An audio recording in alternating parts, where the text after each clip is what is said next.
need to get back into the school system. We also believe it's important that women that are already currently in this industry start sharing their stories. How did you get started? Where did you drive? How much did you enjoy it? We get so much, women get so much more out of reading and inspiration of other women's stories than they do over videos or they do over presentations.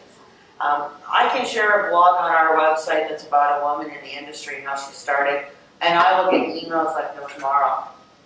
And they're like, if she can do it, I can do it. Especially the ladies that are single moms. Right? It's very difficult being a mother doing this job as it is. Being a single parent is even harder. So it's inspirational pieces. And take apart this, I heard Hazel McCallum speak about this when I was at a conference. As a parent or a grandparent, what is the first toy that you buy your granddaughter?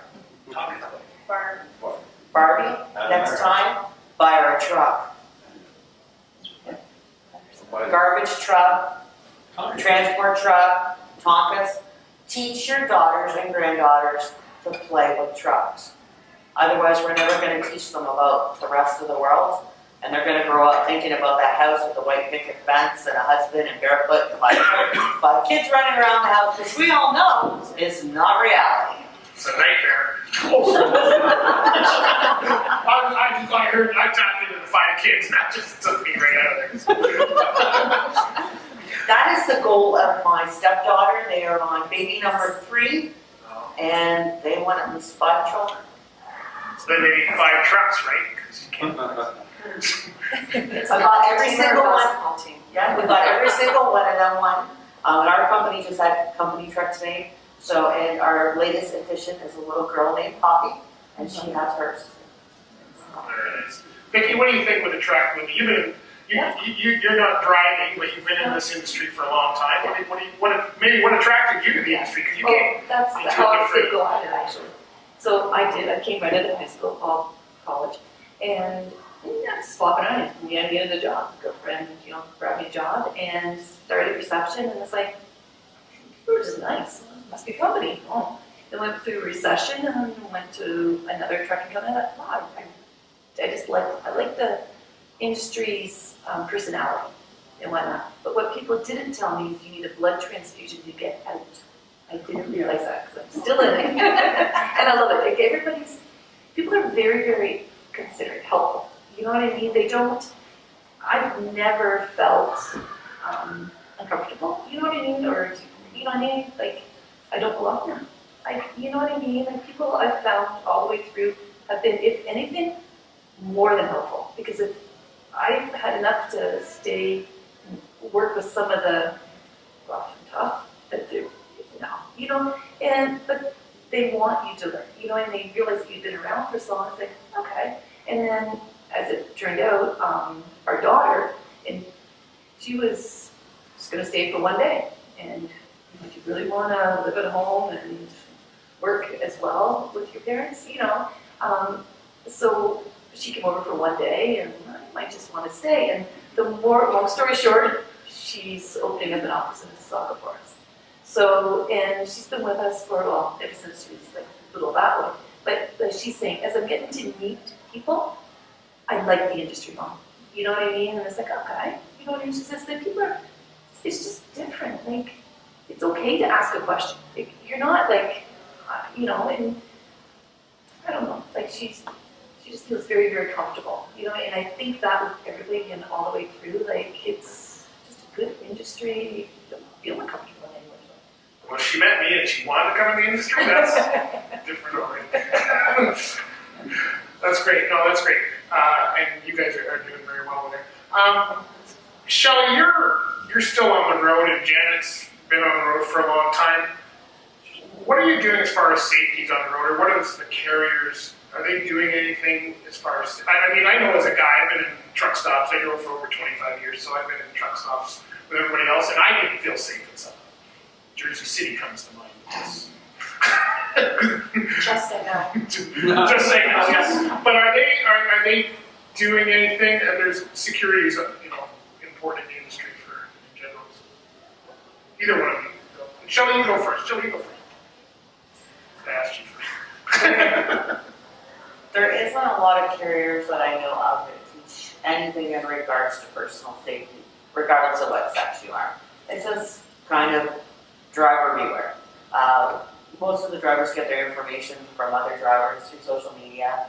And I think that's something that, needs to be addressed a little bit more with the carriers. They need to be teaching a little bit more about personal safety. We've got some really bad areas like Jessup, Maryland. We have drivers that do the old put the seatbelt through the door and lock it in and click it in.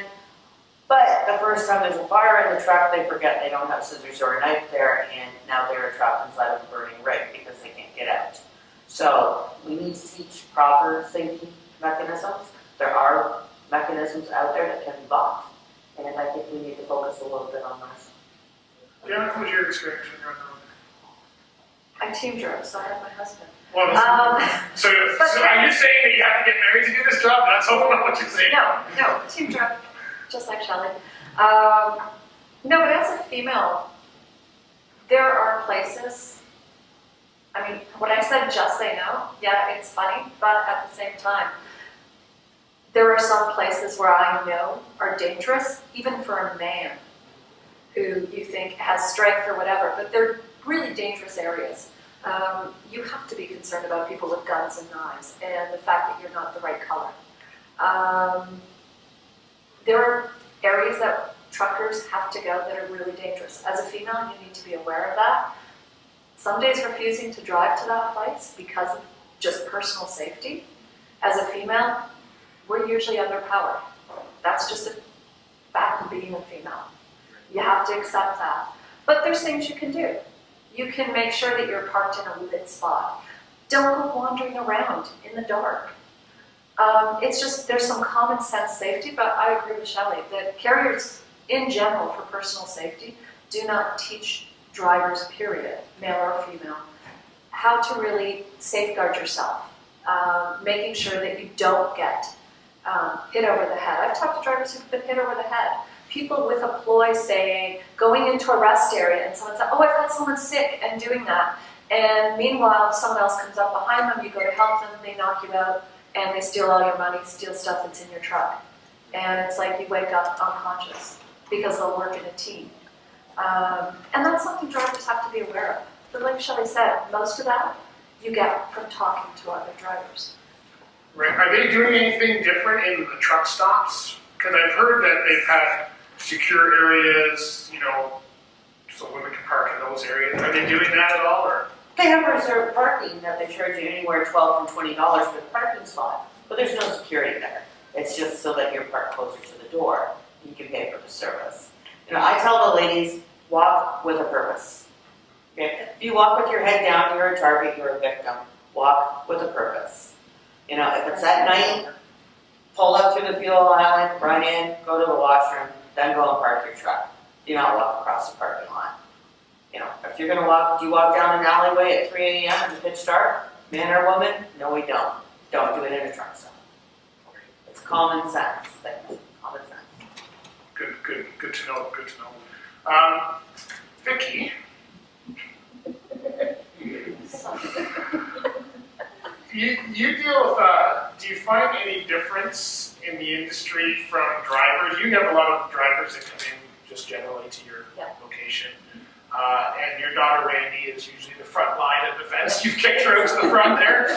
So, is there any issues that come up as far as women working in the industry, even outside of the driving roles, like as far as, because we have a lot of women who are in dispatch, recruiting positions, all kinds of Question.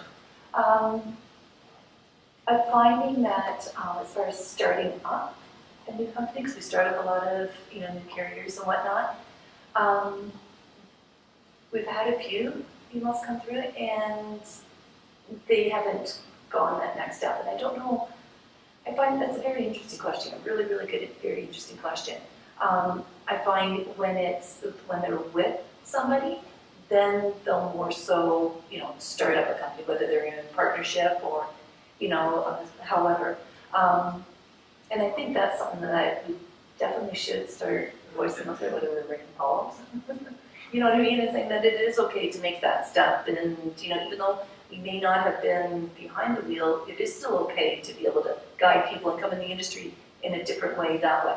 So we may not be in the truck, but we're that support when you're calling in. You know what I mean? And I think that you know, having that contact and knowing that it is okay so that, to talk to the safety office, that we're not going to jump all over you, and it's, no, we're your friends. It's okay to, you know what I mean? Once we get sort of that, and if the, I often say in the office that we kind of mother all of our, clients out there and whatnot. I very often say that, and I guess there's, if we start to bring that sense in that little bit, it gives that work to the industry. Yeah, that you know makes what I mean? sense.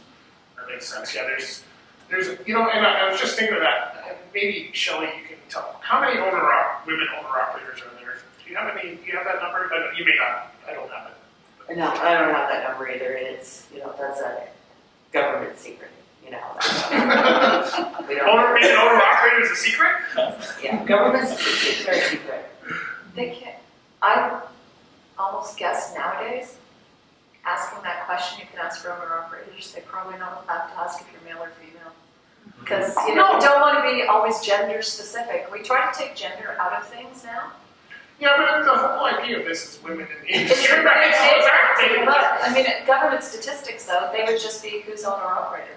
Right, There but, aren't that many female owner-operators. well, I used to I have a few friends that actually are, but they're few and far between. Yeah. A couple of them are lady flatbedders, and a black one shorter than me. So, Well, I had a friend who she'd been owner-operator for years, and she's a friend of mine that passed away last year, but she was excellent at her job. Her and her husband owned individual trucks, so she had her own, and she did steel, she did home flatbed and all that.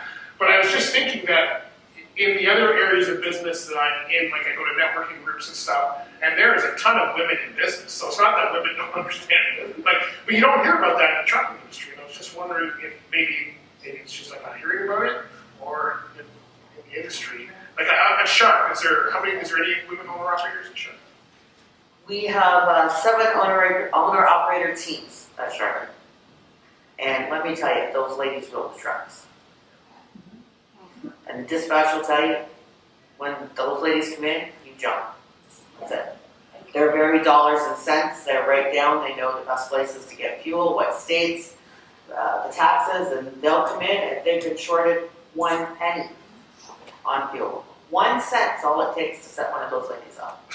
I'm serious.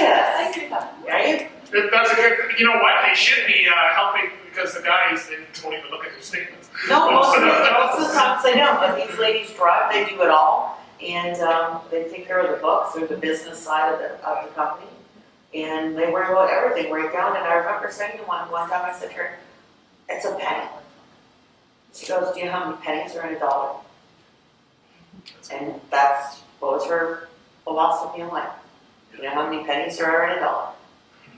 Vicki, how many do you have, you deal with the small trucking companies, you're more the independent owner-operators because of the authorities. Yeah. But do you see women, do you have very many women owner-operators? Yeah, we do. I've got like 2 carriers that were opened up that are female, right? And we just all, hold on, just a glowing personality, and I think because of the encouragement that they get out there, you know what I mean? They feed on it, and and then they know it's okay to ask a question, and it's nothing for them.